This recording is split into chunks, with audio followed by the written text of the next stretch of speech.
In today's video, I'm going to teach you how to connect make.com with Gmail. If you find this useful, consider subscribing and liking the video. All right, let's dive in. The first step is to log into your make.com account. Once you're logged in, you can either open an existing scenario that you've already created, or if you're starting fresh, go ahead and click on Create a New Scenario from your dashboard. This will take you straight to the automation canvas where all the magic happens. Now we're going to add the Gmail module. On the canvas, look for the big plus button. When you click on that, a search bar will pop up, type in Gmail, and select it from the suggestions. Once you've done that, you'll see options for different types of modules that cater to your specific workflow needs.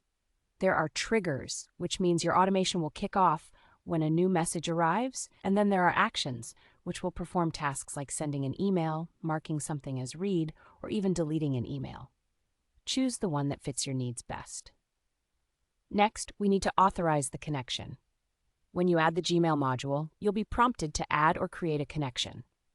Go ahead and click on that option. A secure Google OAuth window will pop up, asking you to sign into your Gmail account.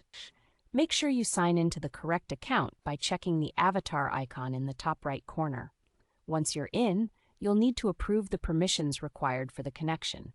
And just a quick tip, you can also give this connection a friendly name, which helps keep everything organized down the line. With the connection established, it's time to configure the module settings.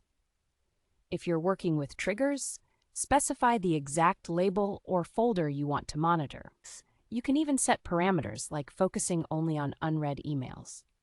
If you're setting up actions, fill in the necessary fields, such as the recipient's email address, the subject line, and the body of the email. One neat feature here is the ability to pull dynamic values from the previous steps.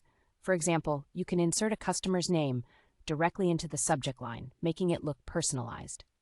The next step involves testing the setup. In the scenario editor, you'll notice a button that says Run Once. Click on that, and here's what will happen. If you're using a trigger, make.com will fetch a sample email to ensure everything is working smoothly. If you've set an action, it will perform that task. After completing this step, be sure to check the execution log in make.com to see how things went.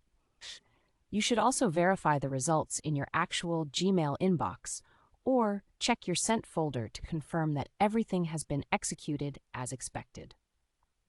And there you have it. You've successfully connected make.com with Gmail and set up your automation. This will help streamline your tasks and save you valuable time. If you have any questions or need further assistance with this process, don't hesitate to leave a comment below. Thanks for watching, and happy automating.